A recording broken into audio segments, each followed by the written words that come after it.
Hey guys, welcome to my channel and today we're gonna talk about Redmi Note 11 one-handed mode.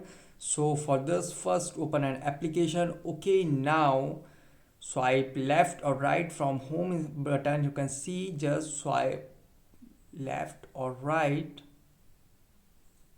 You can see just swipe left or right to go in one-handed mode like this, and you can see tap over there.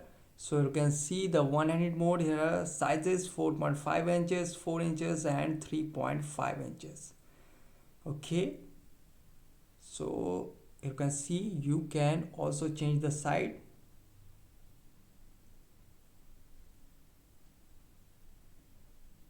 and if we tap outside of the screen, you can see it will go in full screen mode. Just swipe left or right from the home button like this to go in one-handed mode. Here you can see this is a really cool feature. You can see, and tap outside to go in full screen mode again. You can also change the size. You can see 4.5 inches, 4 inches and 3.5 inches. So select according to your need.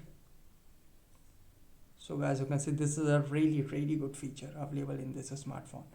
So guys, this is the one-handed mode in Redmi Note 11 smartphone. Guys, thanks for watching. If you have any query related to this video, let me know in comment section below. Please like, share, subscribe and click on bell icon for the latest updates.